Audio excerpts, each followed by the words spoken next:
Hola a todos, hola a todas. Hoy tenemos un tema muy apasionante porque es el momento en que los facultativos, los profesionales y los pacientes se tienen que comunicar. Y para eso, pues hemos invitado a tres personas que creo que son el fiel reflejo de del tema que vamos a tratar hoy. Eh, Ahí tenemos, hola, buenas, ¿cómo estáis? Pues mira, tenemos a Montserrat Moarra, es un nombre muy curioso, es la primera vez que lo oigo. Es responsable de decisiones compartidas de la Consejería de Salud de la Generalitat. Hola, ¿cómo estás? Tenemos a Carlos, el reumatólogo y ahora recientemente vecino de A Coruña, al parecer. Así Hola, es. bienvenido. Y tenemos obviamente a Mónica Finol, que bueno, hace unas semanitas estuvimos con ella aquí en La Coruña porque recibió el premio Liga con Nos, muy merecido además. Pues nada, encantado de teneros aquí. Y yo, si os parece bien, entro a saco y me gustaría entrar con Montserrat porque el cargo es muy específico y nos gustaría que nos contaras un poquito todo esa visión o tu experiencia en este campo.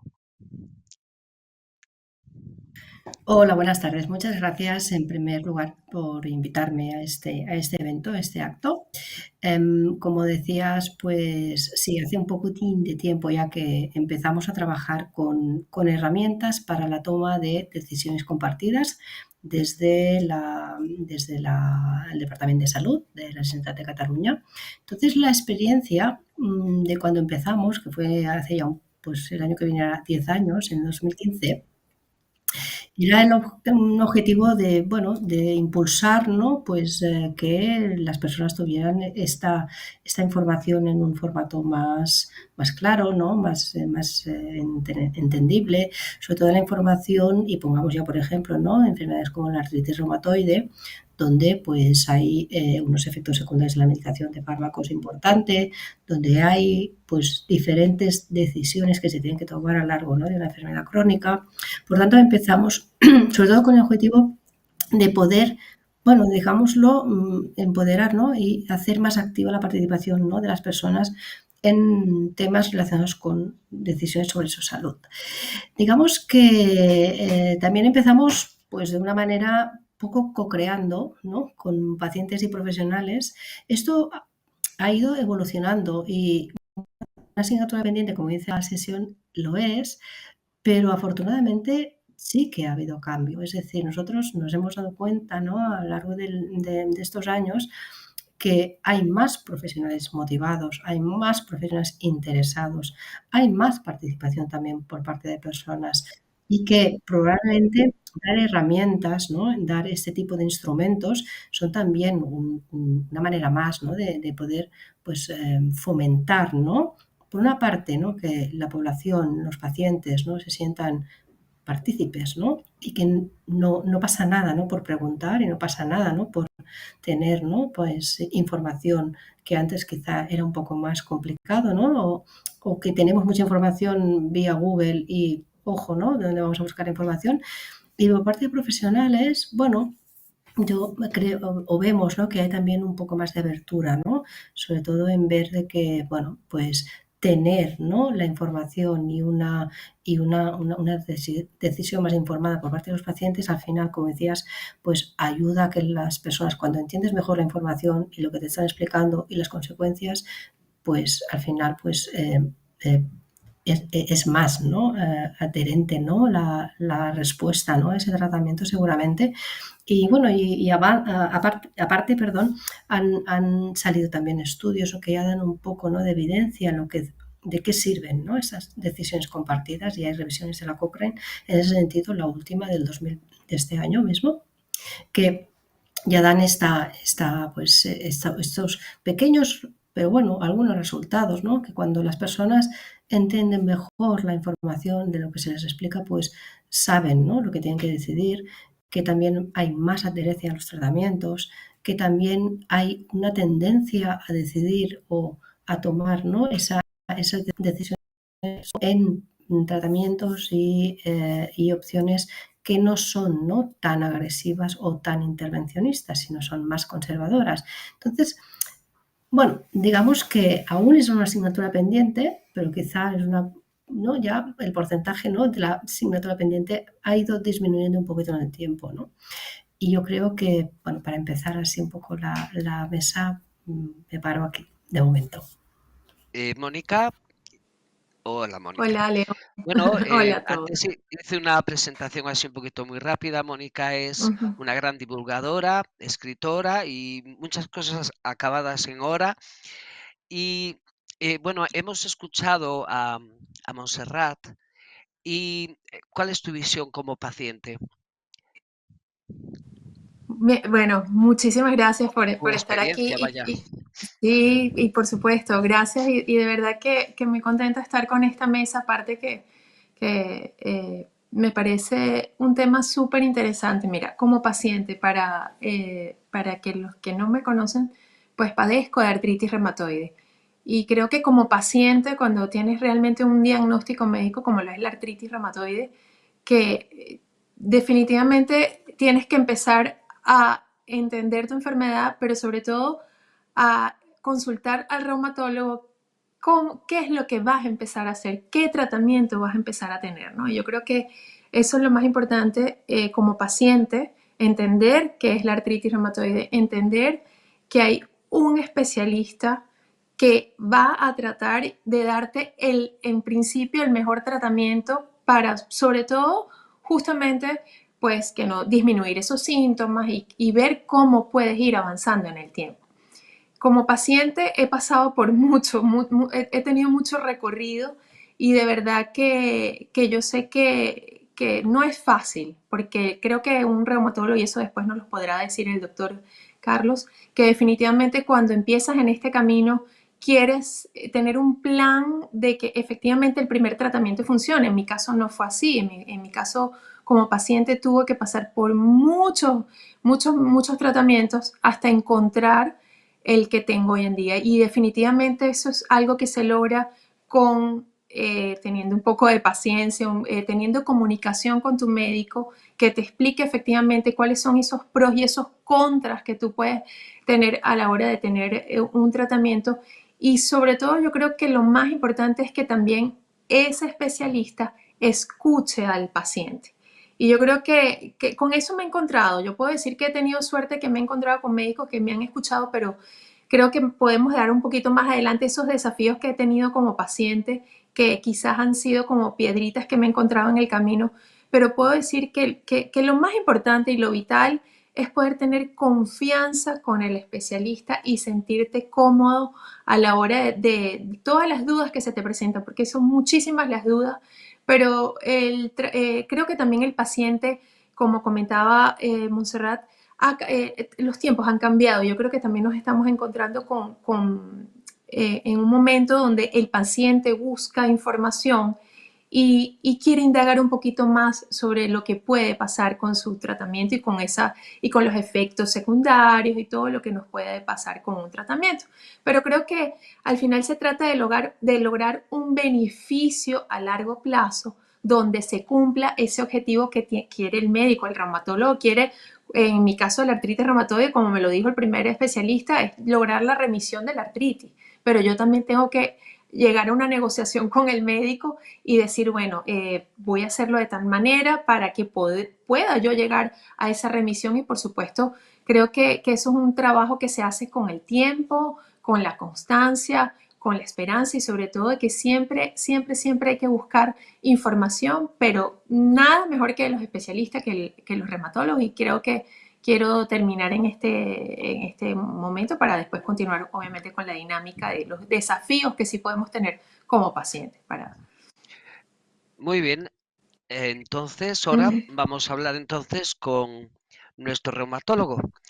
¿Cómo es su experiencia con los pacientes? ¿Realmente están interesados en saber o realmente van a la consulta y lo que me diga el doctor? Bueno, como en todas partes, hay enfermos que quieren saber y quieren decidir por ellos y hay enfermos que no quieren saber nada. Pero lo que me ha gustado de la introducción que han hecho entre Monse y Mónica es que se ve que las decisiones compartidas van desde vamos a decidir qué fármaco usamos para una enfermedad crónica o cuál es el plan que vamos a hacer, hasta cómo quiero que me vean o cuál es el entorno en el que quiero que me vean los médicos o el equipo sanitario. Entonces, el mundo de las decisiones compartidas abarca desde la decisión sobre el fármaco hasta el conocimiento de la enfermedad o el tener un equipo multidisciplinar que pueda atender a los diferentes aspectos que tiene la enfermedad de cada paciente, o dicho de otra forma, atender a las necesidades que tienen pacientes y familiares y la mejor forma de hacerlo, teniendo en cuenta que el sistema sanitario no puede llegar a todo, ¿no? Yo como experiencia he contribuido a montar un grupo multidisciplinar que se llama CEIMI en el Hospital Gregorio Marañón, que dejé hace un año porque ya soy lo suficientemente mayor como para que gente más joven tenga más ideas que yo. Y es un grupo multidisciplinar de terapias biológicas pensado en el que el paciente decida. Entonces estamos médicos no solo de reuma, sino también de digestivo, derma y ojos, y con otras especialidades que creemos y que los pacientes creen, porque los pacientes forman parte de la dirección del centro, que les pueden ayudar. Pues tenemos psicólogos, tenemos psiquiatras, tenemos nutricionistas por la cantidad de problemas que tenemos con la hipertensión, con la obesidad, con la dislipemia y demás, y sobre todo tenemos lo más importante probablemente, que es la colaboración con las enfermeras de práctica avanzada, que son las que mejores saben cómo distribuir los recursos que tiene el sistema y sobre todo que tiene el entorno del hospital donde se trabaja. Nuestra experiencia es muy buena, los pacientes están contentos, se puede decidir y el problema que se encuentra muchas veces en esto es que hace falta que el sistema sanitario funcione bien para que podamos llegar a esto. O sea, no es solo que el paciente pueda decidir con el médico los fármacos que puede usar, el rumbo que hay que seguir, el plan, sino que hace falta que el acceso del médico, perdón, del paciente al médico, del médico general al especialista y cómo funciona el sistema sanitario, las citas y demás, funcionen. Y eso a veces es difícil. Casi todos los Sí. campos entre los tres. Yo, como un paciente, como usuario normal, tengo dudas. ¿Es necesario en todos los ámbitos hospitalarios, cuando se va a tomar una toma de decisión, que eso tenga que estar estipulado como una normativa o como, yo no digo normativa, pero digamos que como un protocolo que se pueda insertar una praxis o es una cuestión personal de cada médico o de cada paciente? ¿Esto cómo se estructura a nivel de legal? Ah, porque no, imagínate, yo pongo un caso, yo soy abogado del diablo. Ah, no, no, porque la decisión la tomó el paciente. Entonces, esto tiene una normativa, como, claro, a ver, ya sé que no va a ser A así, nivel pero legal no lo sé. A nivel legal no ¿cómo? lo sé, pero a nivel legal no lo sé. Ah, Pero esto está muy abierto a lo que haga cada profesional en su consulta. Yo no sé desde el punto de vista legal cómo puede funcionar, quizá Monse lo sepa, pero en las guías, en todas las guías que usamos para las enfermedades de tratamiento de las enfermedades, tanto las europeas como las nacionales, primero, en las guías de tratamiento y seguimiento de la enfermedad participan pacientes. Y segundo, siempre se habla de que el paciente, de que siempre se tiene que oír la voz del paciente y el paciente tiene que estar en la toma de decisiones. Evidentemente hay veces que la decisión que hay que tomar es una o ninguna, pero en general con los pacientes crónicos se puede elegir entre más de una situación estando dentro de los protocolos de actuación. ¿Qué pasa? Que para poder informar, para poder tomar una decisión compartida, el paciente tiene que estar muy bien informado de su enfermedad y de sus opciones. Y esto es muy difícil de hacer porque no hay tiempo material para hacerlo. El paciente tiene que saber sobre su enfermedad. O sea, una parte de lo que tiene que haber antes de llegar a la decisión compartida es el empoderamiento del paciente y familiares. Y que ellos Es sepan, que era, porque los que padecen la enfermedad son ellos. esta era la siguiente cuestión que os iba a plantear. Para mí es fundamental que los pacientes tengan formación. Hace tiempo salió pues una forma que le llamaban el paciente experto, ¿no?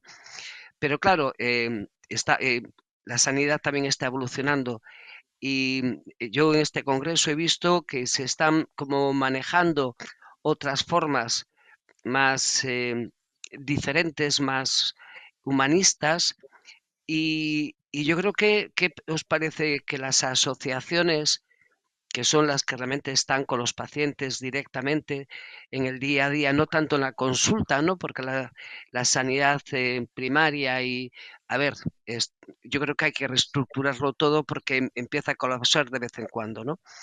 ¿Las asociaciones son una buena salida para la formación de pacientes? ¿Qué pensáis? Es una pregunta para los tres, ¿eh? Sí, si quieres puedo opinar al respecto, León. Yo creo que es fundamental, ¿no? El papel que están teniendo las asociaciones. Lo hablo en mi caso. De verdad que pertenezco a asociaciones de pacientes y creo que te dan una herramienta importantísima de conocimiento y sobre todo aparte de esas herramientas y de ese conocimiento que viene a través de páginas fiables y de información y especialistas, creo que también te dan la oportunidad de conocer opciones que puedes tener como pacientes, ¿no? Y yo creo que es vital cuando tú te presentas ante un diagnóstico médico que muchas veces, porque creo que esto es importante decirlo, y es así, como paciente, en el momento de un diagnóstico, estoy hablando del momento que te diagnostican, realmente quedas un poco en el aire y puede ser que no sepas ni siquiera qué es lo que vas a hacer. Y yo creo que ese es el papel fundamental de las asociaciones. Creo que hay muchísima información, se trata contenidos que son valiosos. Y aquí sí es importante también tener en cuenta, León, lo que tú decías, aparte de las asociaciones, pues el saber tener esa comunicación con tu especialista. Yo insisto en eso porque creo que a veces el saber preguntar al médico después que te da un tratamiento, las dudas que puedas tener. Y bueno, otra de las cosas que quiero dejar así en el aire para ya entrar un poco en esa materia. Creo que también uno de los limitantes en el que nos encontramos y los pacientes es el tiempo que nos pueda dedicar ese especialista, ¿no? Entonces, al tener el tiempo limitado, quizás ese momento en que deseamos tener la información, compartir información con el especialista, preguntar, quizás a veces yo sé que hay médicos que por su tiempo y su agenda pues no amerita y no pueden dedicarle al paciente el tiempo que merecen, pero yo creo que eso sería un punto que sería importante también valorarlo, pero que gracias a las asociaciones también el paciente se está cada vez informando y se está empoderando, porque el paciente de hoy definitivamente no es el paciente de hace 20 o 30 años atrás. Montserrat, ¿tú qué nos dices al respecto? Para nosotros, en el inicio del proyecto, las asociaciones de pacientes fueron vitales, ¿no? Es decir, era también como es una primera puerta de entrada a tener pacientes, ¿no? Que están sobre todo pues muy predispuestos, ¿no? A participar y a co-crear. Lo que sí es verdad es que a menudo no te encuentras como que los diferentes arquetipos de pacientes, ¿no? Claro, creo que has hablado, ¿no? De paciente experto, paciente, también hay programas de paciente activo, creo. Sí que son perfiles diferentes, ¿no? Entonces, nos hemos dado cuenta que a veces, dependiendo un poco, ¿no?, del motivo de la participación, ¿no? Puedes hablar más, a veces un paciente puede hablar más o le apetece o quiere hablar más de su propia experiencia como paciente en primera persona. Es diferente, quizá, ¿no?, la representación más de una persona que lleva, pues, un paraguas, ¿no?, de representando, pues eso, a una asociación.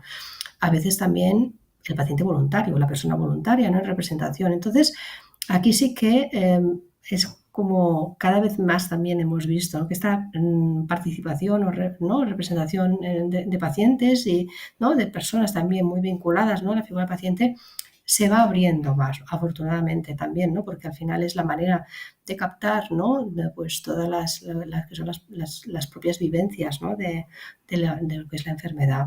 Pero sí, fundamentalmente yo creo que, como decía, fue una fuente importante y un papel muy importante la asociación de pacientes en formación. Se hace un trabajo relevante, yo creo que en la mayoría de asociaciones de pacientes con las que hemos trabajado.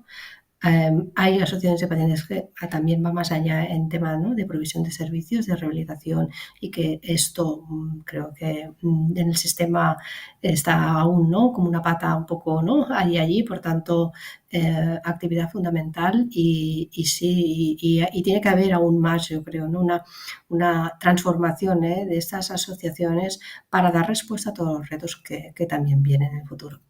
Sí. Carlos, tú, Pues, a ver, pues es muy interesante porque los pacientes tienen que tener información, formación, no solo de la enfermedad, sino tenemos que también darles, porque parece que todo el mundo tiene que saber, pero no lo sabemos, no sabemos vivir una vida saludable. Entonces, ya no es solo aprender a vivir con la enfermedad, sino a veces incluso es aprender a vivir. Y el sistema sanitario en general está sobrecargado en muchos aspectos y, por ejemplo, yo cuando estaba en el CEIMI, nuestra capacidad de formar a los enfermos o la capacidad de nuestras enfermeras para formar a los enfermos es muy limitada. Y no solo hay que enseñarles a cosas que tienen que ver con la enfermedad y los fármacos, sino que hay que enseñarles cosas que ellos demandan, que es formación o educación física, movilidad, ejercicio, cosas a las que es imposible llegar y que probablemente la participación de las asociaciones de enfermos en esto pues sea muy relevante y además haga que el sistema se pueda dedicar a otras cosas y poder sacar la formación, por lo menos en parte, fuera del sistema. yo dije que no iba a opinar, pero soy paciente también y nosotros tenemos 40.000 casos, ¿no? Y una de las cosas que enseñamos es a llevar las preguntas correctas al médico, o sea, ¿qué quieres saber? Porque si no lo haces, lo que tú quieres comunicar se va a dispersar. Y por otro lado, también em, las asociaciones tienen un montón de servicios como psicología, fisioterapia, trabajadores sociales, psicólogos, que lo que estabas hablando antes. Y yo creo que a veces tenemos los recursos, no sé lo que pensáis, que tenemos unos recursos sociales, civiles, con profesionales que también lo son, pero yo muchas veces no encuentro esa sinergia entre el sistema sanitario, el sistema sanitario para mí lo forman todos los profesionales, pero también los pacientes. Eso es el sistema sanitario. Y me da la sensación de a veces que habría que hacer como un gran pacto y saber un poquito los recursos que tienen las asociaciones. Por eso en algunas páginas web sí aparecen, pero esa sinergia todavía se está trabajando. Yo creo que se está trabajando, pero porque me pregunta Carlos, por ejemplo, sería ¿Tú has llegado a conectar con alguna asociación, no tanto con el paciente, sino decirles, mira, sé que hay imagínate, pues una asociación en defensa de, me interesa mucho, porque yo tengo pacientes, ¿qué hacéis, qué no hacéis? Porque yo creo que vivimos como en dos mundos separados, a pesar de todo, ¿eh? Yo creo que no vivimos en mundos separados. Las asociaciones de enfermos están representadas en mi hospital y se juntan con la dirección de mi hospital. Eso por un lado. Por otro, nosotros tenemos, no de las asociaciones, tenemos dos pacientes nuestros que forman parte de la dirección de nuestra unidad. Otra cosa es la asociación de pacientes como formador digamos, de la teoría de las enfermedades, y otra cosa es pensar en la asociación de pacientes como proveedor de servicios. Si pensamos en la asociación de pacientes como proveedor de servicios, efectivamente tiene que haber una implicación con el Sistema Nacional de Salud a un nivel que yo no entiendo. Perdóname, no es un nivel mucho más complejo de ese, es un nivel que tiene que ver con trabajadoras sociales y es un nivel en el que yo como médico no tengo ni idea de cómo se puede hacer y tampoco tengo idea de si se debe hacer. No lo sé, porque el Eh, sistema tiene sus recursos en ese sentido. Sí, en cuanto a formación, sí en cuanto a psicólogos, porque el sistema no los tiene, sí en cuanto a formación, porque el sistema no Logopedas. los puede formar. Logopedas, un montón de cosas y de ayudas que el sistema no cubre. ¿Cómo poder implicar las dos cosas? Yo la verdad que no sé. ¿Se debería? Pues sí, yo creo que sí, pero Bueno, no sé cómo se puede. sí, es que luego tenemos un pequeño problema, ¿no? 17 sanidades a veces diferentes, ¿no? Aquí, por ejemplo, en Galicia sí tenemos la posibilidad de, pasando unos requisitos, ser entidades que dan prestaciones sociosanitarias, ¿no? Entonces, eso está registrado y está testado. Y obviamente al cabo de un tiempo tienes que pasar cuántas personas has tratado, cómo están, cómo no están, para seguir manteniendo pues esa Mm. etiqueta, ¿no? Ese código. Yo creo que ahora deberemos ir por la cuestión de que hemos tocado la formación, pero yo también creo que es como en el colegio. Es que en el cole deberían enseñarle, en el cole deberían de enseñarle a comer, en el cole deberían, ¿no? Y yo pienso que, y lo acabas de decir, el hospital, los de atención primaria, a veces con todo no puede. No puede formar, no Mm, puede informar, no puede tener tiempo. Y os voy a poner un caso que yo conozco, o sea, el mío. Que yo tuve una discusión con mi médico y estuvo media hora, o sea, pero o más de media hora. Yo pedí perdón a los pacientes que estaban esperando en la sala de espera porque debían de estar, ¿qué pasa con este chico que no sale nunca, ¿no? Y me convenció, porque yo era R que yo no me quería tomar eso, y finalmente me quitó unos estudios, pero ese tiempo, yo he tenido suerte, pero ese tiempo no es así. ¿Cómo podríamos hacer, pregunta, para que un médico tuviera mejor comunicación con sus pacientes? Hablar pausadamente. Montserrat, yo, a ver, qué nos puedes aportar tú? ¿Cómo? ¿Qué tendría que hacer el gobierno o el sistema en general? Bueno, puedo explicar un poco lo que a veces nos han contado los propios profesionales, Sí. ¿no? Y una de las cosas que dicen, bueno, es que a nosotros no nos han enseñado esto en la carrera, ¿no? Es decir, habilidades comunicativas. Entonces, bueno, aquí hay un debate sobre cómo poner, ¿no?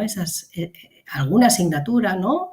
En todos los años, ¿no? Que lleva la carrera de medicina en nuestro sistema, es decir, todo lo que conlleva hacer una carrera, porque no se puede, ¿no? añadir, ¿no? Este conocimiento, estas habilidades, ¿no? Para que, bueno, pues puedan tener también herramientas. Esto como una primera base, ¿no? Cómo se tiene que hacer. Luego, bueno, todos somos, ¿no? De una manera determinada y hay un tema de cultura, ¿no? De cambio cultural, es decir, aquí también somos un poco mucho paternalistas, ¿no? En nuestro país, ¿no? Nos gusta, ¿no? Arropar, ¿no? Nos gusta que nos arropen, ¿no?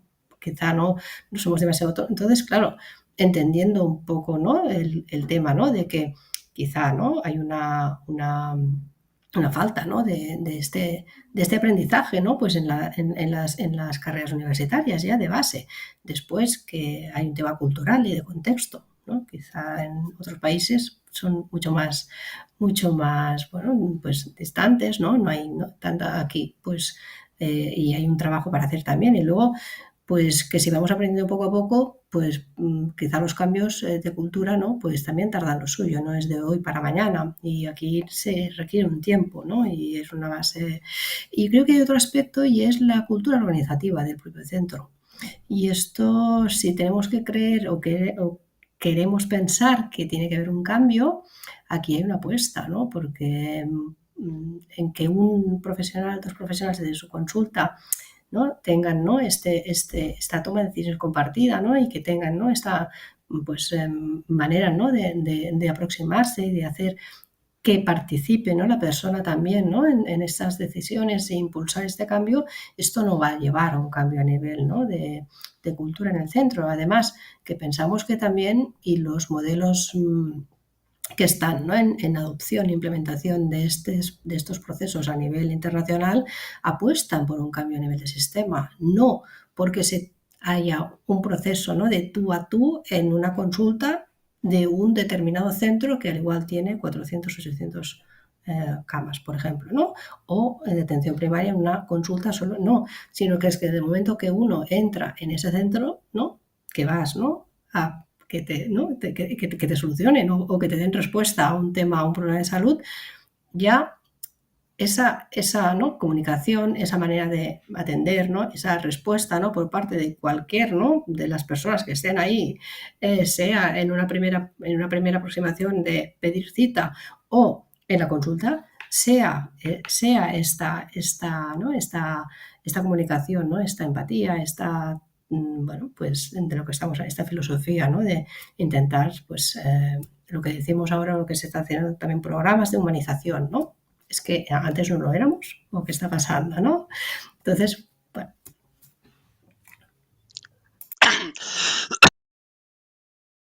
Perdonad, que tengo una bronquitis terrible. Carlos, que te veo muy sonriente, yo te hago la pregunta a ti. Sí, sí. A ver. Me ha gustado mucho lo que ha dicho Monse, porque esa es la verdad.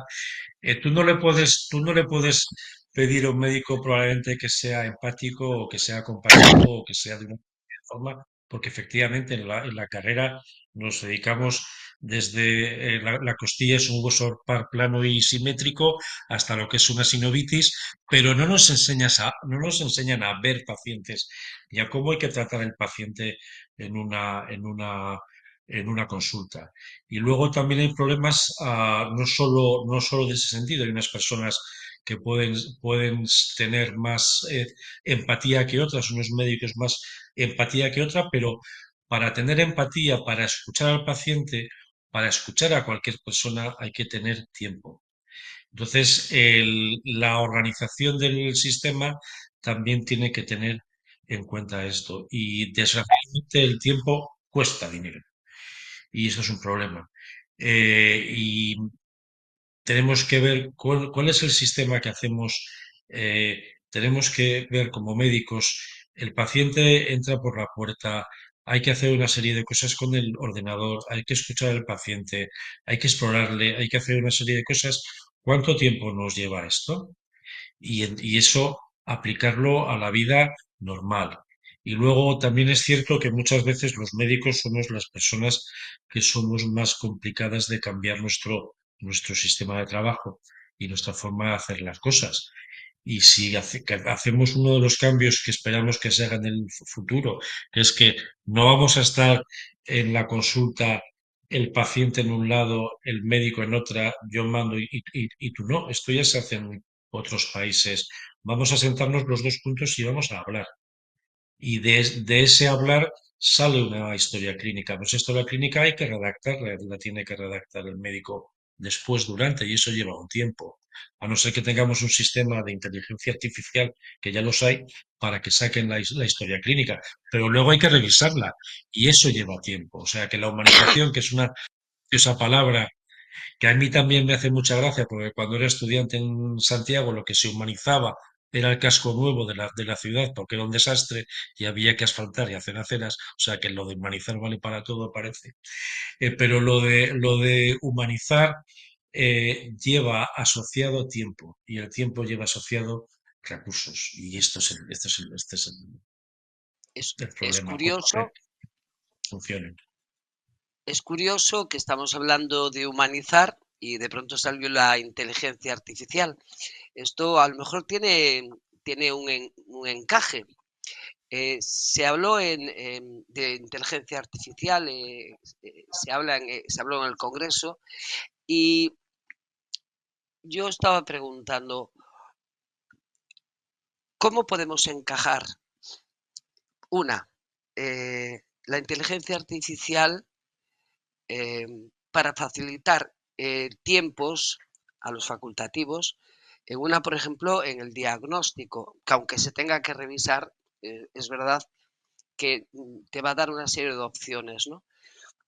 O en el historial clínico, por ejemplo, que tú puedas hablar, que ya los hay, programas, redactas tus anotaciones y ya te elabora pues una serie de datos.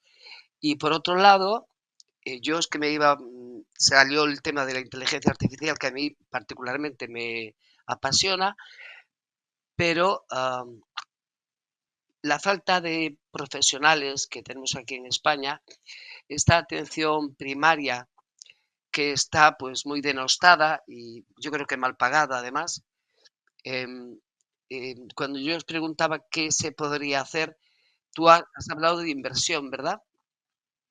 Que tiene que haber De inversión. recursos, de recursos y sobre todo, aunque esto seguro que Moses sabe más que yo, a mí lo que me interesa desde el punto de vista de la humanización es, pues tuvimos un gran avance hace unos años cuando pasamos de la historia clínica en papel al ordenador. Eso fue un cambio muy importante. Tenemos acceso a la historia clínica de los pacientes, que es muy complejo. A veces no nos damos cuenta de lo complejo que es. Tenemos acceso a la historia clínica del paciente con imágenes en un tiempo récord. Pero tenemos que escribir y escribimos delante de una pantalla y los pacientes se quejan de que el doctor no me mira, mira la pantalla del ordenador. Y es verdad, tú no le miras mucho a la cara al paciente. Si lo haces, pues tendrás que mirarle la cara, hablar con él y luego escribir. Entonces, perdóname que tengo que escribir. Los sistemas en este sentido, porque en otros sentidos de la medicina y de otras cosas, la inteligencia artificial vale para mucho más. Pero si yo hablo con el paciente y el sistema es capaz de recogerme lo que quiero, quitar la paja de la historia clínica para hacerla y por cuatro palabras clave que yo le diga que ya empiezan a asistir y empiezan a ver algunas experiencias sobre esto, pues probablemente ese tiempo que tenemos para el paciente estará mejor aprovechado. Y entonces nos harán falta menos recursos. Menos recursos de tiempo, porque lo que cuesta no es lo material, lo que cuesta es el tiempo del médico. Esto es lo que cuesta dinero. Vale. Mónica, me faltas tú para preguntarte qué hace falta para que podamos llegar un día a tener una comunicación equilibrada, no es tanto que el paciente toma las decisiones incluso de cosas que no tiene conocimiento, pero sí que compartan, ¿no? Una armonía. ¿Tú qué crees que haría falta para llegar a eso? Fíjate, León, yo voy a hablar brevemente de mi experiencia, ¿no? Que me sucedió. Claro. Justamente cuando me diagnostican artritis reumatoide, pues estaba pasando por un momento de una etapa que estaba afectadísima y con muchísimo dolor mis muñecas y el hombro, pero realmente era una artritis que iba muy, era muy rápida y estaba afectando si no se tomaba un tratamiento, pues podía estar las cosas peor, ¿no? Pero fíjate, yo en ese momento, y vengo a ese punto, quise compartirle al médico de otras inquietudes que tenía, ¿no? Sobre mi diagnóstico y sobre las posibles cosas que podía hacer para mejorar. Y definitivamente en ese momento no se me olvida que el médico me dijo, tenemos 2 minutos, no te puedo dedicar, fue muy tajante, ¿no? Me dijo, realmente tenemos 2 minutos y ya será en la próxima consulta. Y yo me quedé como que ya va. Y yo creo que eso es una de las cosas, la limitación del tiempo que falta. Yo creo que a veces se puede quedar corto y eso quizás también se pueda solucionar, como tú decías, pues la falta de médicos o las agendas o todo lo que está sucediendo. Yo creo que eso para mí, como paciente, para mí es una de las cosas más importantes, el poder tener tiempo con mi especialista. Entonces, en ese momento me pasó a mí, eso se me quedó grabado. Fueron 2 minutos, tienes 2 minutos. Y yo en el momento me quedé así, pero después también lo entendí, porque cuando salí por el consultorio había más de 20 personas ahí esperando por el médico. Entonces, oye, también me pongo en el lugar del especialista y soy paciente. Es complicado, León. Yo creo que como decía el doctor Carlos, es cuestión de recursos, es cuestión de personal médico y es cuestión de ser humanos también y ser un poco, de tener esa empatía también presente, que es importante. Al final la decisión se toma bajo las herramientas que pueda tener el personal, pero también bajo la comunicación que puedas lograr, que no es fácil. Eh, sí. Bueno, yo os quería, ¿os acordáis del ejemplo que puse de los coles, no? Y es que el cole deberían, el cole debe, porque ahora ya no es solamente que no haya tiempo presencialmente, sino que ahora tiene que haber también consultas telefónicas, que en principio aparecen como es solo tiene una duda, me pasa esto, doctor, es grave, no tengo que ir a urgencias, o aparte de las presenciales, ahora también las telefónicas, o sea, se suma o realmente eso ha facilitado un poco que los médicos tengan más tiempo. No lo sé, yo no lo sé. Yo esto sería para Carlos quizás o para ti, no sé, no sé. Yo desde mi experiencia, perdona, Monse, habla tú si quieres. Vale. Las consultas telefónicas llevan más tiempo que las consultas presenciales. O sea, o tienes muy bien estructurada la consulta que tienes que hacer. Las consultas telefónicas no ahorran tiempo de médico, ahorran tiempo de desplazamiento de paciente. Del Y paciente. esto es así. Y esto es bastante, ¿eh? Ya es algo, sobre todo en sitios donde el paciente vive muy lejos, esto es muy importante, pero no ahorran tiempo de médico, al revés. El paciente está en un entorno mejor porque está en su casa y no siente la presión, que lo habéis contado muy bien los dos, no siente la presión de la sala de espera detrás de él y pregunta más cosas porque se siente mejor, entonces te lleva más tiempo. La consulta telefónica vale para muchas cosas. Sustituye casi siempre a una consulta presencial. Nos sirve para muchas consultas cuando el paciente está bien. O sea, a mí no me hace falta ir. Es que además tenemos que cambiar este sistema que tenemos, que estés bien o estés mal. Tengo que ver al paciente cada 3 meses o cada 6 meses. No sirve. ¿Para qué? ¿Para qué? No tiene ningún sentido. Si el paciente está bien y hemos conseguido la remisión de la inflamación de la enfermedad y el paciente se siente bien, no tiene por qué ir al médico. A lo mejor tiene que hacerse controles de análisis o alguna otra cosa, pero no tiene mucha necesidad de ver al médico y el médico puede usar ese tiempo para otras cosas. Entonces, el sistema que tenemos de ver pacientes nuevos, ver pacientes de revisión, si estás bien te veo cada 6 meses, no sirven y tenemos que cambiar nuestro esquema hacia otros esquemas de cómo hacer las consultas externas de crónicos. Y entonces hay una cosa que además lo de Mónica es muy importante. Yo tengo que dedicarle tiempo a un paciente desde que hago el diagnóstico, desde que llega y hago el diagnóstico de la enfermedad hasta que consigo que esté en remisión. Una vez que consigo que esté en remisión de la enfermedad sin secuelas, que es mi objetivo. Entonces, ya veremos cada cuánto tiempo le veo y otras cosas que hacemos para ahorrar en fármacos y demás, pero mi tiempo lo tengo que dedicar para el paciente que está mal y no hay una forma pensada en el sistema para esto. Y si yo empiezo con un fármaco dentro de un mes y el tiempo objetivo donde el fármaco funciona o no es, por ejemplo, 8 semanas, pues le tendré que ver a las 8 semanas y no a los 6 meses, porque tengo mi consulta llena hasta dentro de 6 meses. Entonces tenemos que cambiar el sistema a otro sistema en el que nos dediquemos a parar la enfermedad y una vez que la hemos parado, pues nos veremos cada mucho tiempo, afortunadamente. Y luego a los pacientes que les haga falta porque tienen una enfermedad más grave o porque los fármacos no funcionan, pues tendremos que dedicarles más tiempo, más visitas, etcétera, etcétera. Montserrat, ¿tú estás de acuerdo con el doctor Carlos?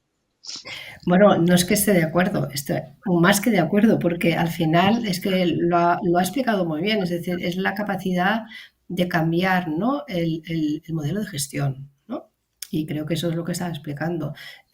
Vamos, ¿no? Cada vez más pues, a tener más cronicidad. ¿Por qué? Porque, pues, afortunadamente, pues, hay más tratamientos, se alargan, ¿no? Más, ¿no?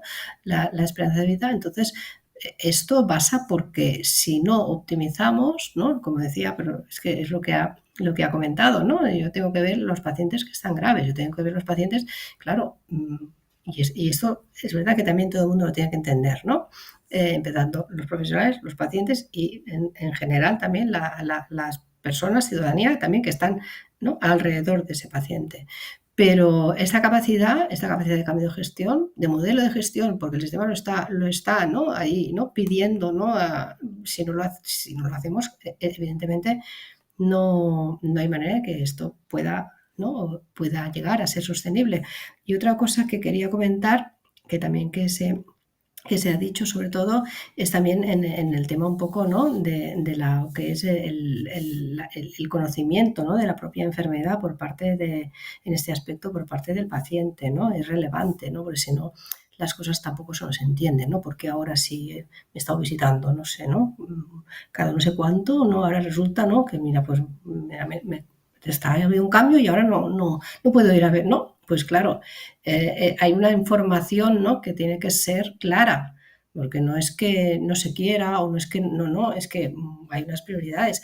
Y en ese aspecto la tecnología, como decías, José, y sobre todo la inteligencia artificial, tiene que ayudar. Y no es nunca reemplazar, sino tiene que ayudar, que por eso la tenemos, afortunadamente, ¿no?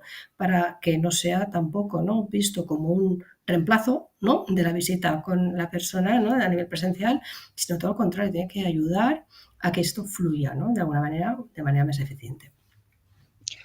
Bueno, y llevamos ya casi vamos para la hora. ¿Qué os parece?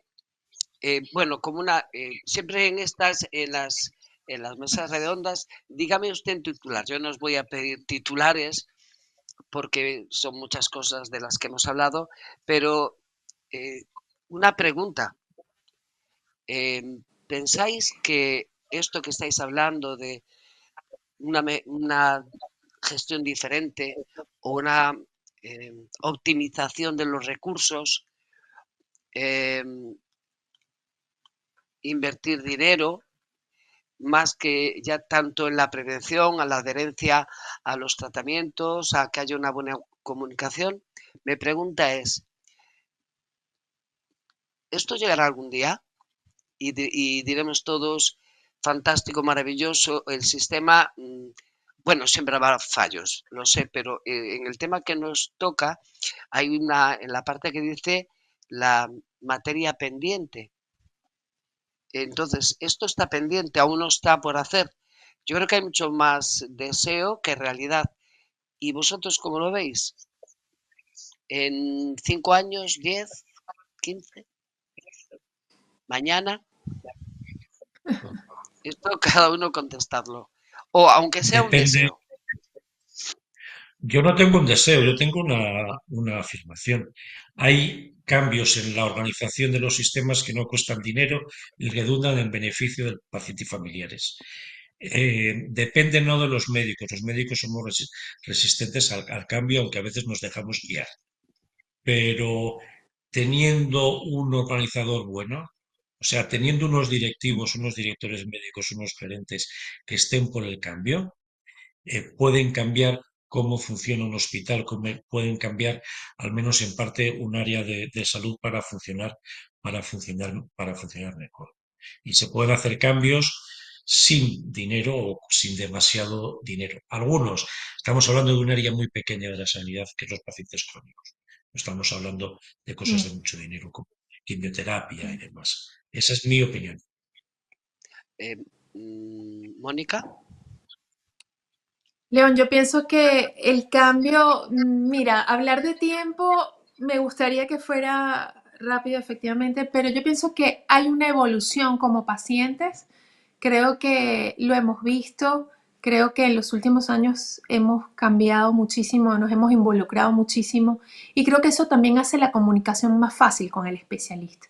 Por lo cual quiero pensar que de aquí a unos años, incluso gracias también al papel que están haciendo las asociaciones, que es muy importante, y el papel que también que hace la Liga Reumatológica, el involucrarnos, el preocuparnos, el hecho de estar aquí y tener esta mesa, creo que ya es una señal de que las cosas pueden cambiar. El tiempo, mira, yo creo que incluso depende de mucho, de todo lo que vayamos viendo, pero quizás nos podamos sorprender, quizás, ojalá nos sorprendamos pronto con los cambios a favor de todos.